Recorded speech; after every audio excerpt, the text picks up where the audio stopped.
Welcome back to the Bartenders Almanack.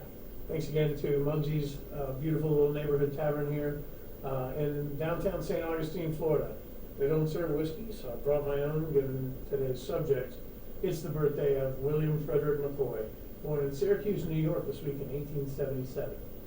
His father was a Scottish immigrant who worked as a brick mason. And even as a young man, Bill McCoy was not drawn to the brickyard like his dad, he was drawn to the sea. He graduated first in his class from the Pennsylvania Nautical School in 1898. He had various jobs on any number of boats traveling everywhere from New York all the way down to Havana, Cuba. Sorry for the shady picture there, it's the only one I could find. In 1900, the family moved to a town just north of Daytona Beach, Florida, where Bill and his older brother Ben began to build yachts for some of the wealthy elites, including Andrew Carnegie and the Vanderbilt family. This income allowed them to get into the freight business and to run ferries up and down the east coast of Florida. But some years later, Florida had built up its railway and its highway systems, and the McCoy brothers had difficulty competing with the land-based freight. Along about 1920, times got really tough, and they needed money. So they decided to sell their legitimate business and buy a bigger boat.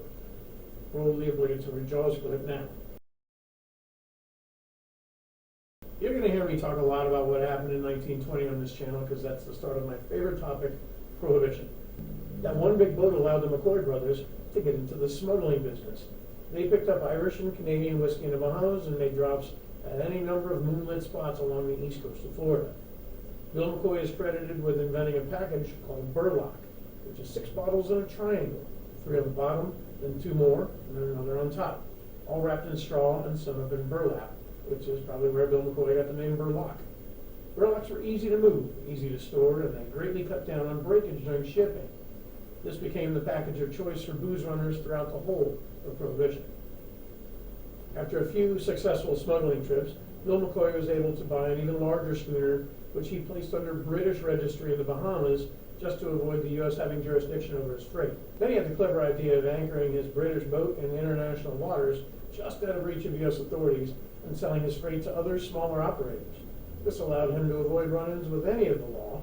It was these smaller boats who would make the drops on land, and if they got caught and confessed who they got the booze from, the government had no legal action against them.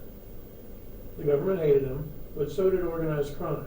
International waters at that time were only 3 miles offshore, and the curvature of the earth allows a person standing on the beach to see almost exactly that far. So these floating warehouses were well within view both of Prohibition authorities and the mobsters who he refused to do any business with. It's believed that he may have operated up to 7 boats this way, and since they were anchored up with their engines shut off, the Coast Guard could never even claim that they were any threat to them. But on November 25th, 1923, the U.S. Coast Guard cutter Seneca received orders to board McCoy's schooner and take him into custody, even though he was in international waters. When asked about the incident, McCoy said this, quote, "I have no tale of woe to tell you. I was outside the 3-mile limit, selling whiskey, and good whiskey, to anyone and everyone who wanted to buy it." Captain McCoy decided against the long, drawn-out trial and pled guilty. He served 9 months in a New Jersey jail and then came back to Florida to be with his family. He was a well-liked guy, Bill McCoy, both before and after all the legal trouble. Along with a woman named Gertrude Lithgow, who we will talk about more on her birthday, Bill McCoy changed the entire economy of the Bahamas. It had been utterly impoverished before they made it a vacation paradise for otherwise good Americans who just wanted to enjoy a good drink on the beach.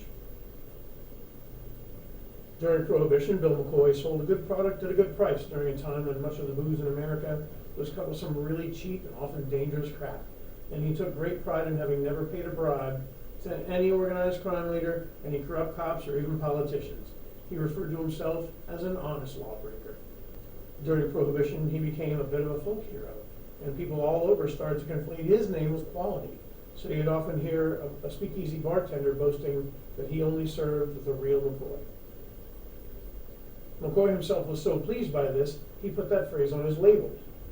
One last note here, Bill McCoy primarily smuggled whiskey, but due to the phrase rum runner, people assumed that he, like everybody else, was running rum. But there seems to be no evidence that he ran anything other than whiskey. At the very least, that's the only spirit he talked about. Having said that, there's this totally yummy Caribbean rum brand called the Real McCoy. But it's only the rum's name inspired by the legendary man, and not the Real McCoy's actual recipe. If you check their website, they're very celebratory of the memory of the man himself, but there's no mention that he ever even had any kind of a recipe for rum. Either way, it's really great juice, and it's his birthday, so let's raise a glass.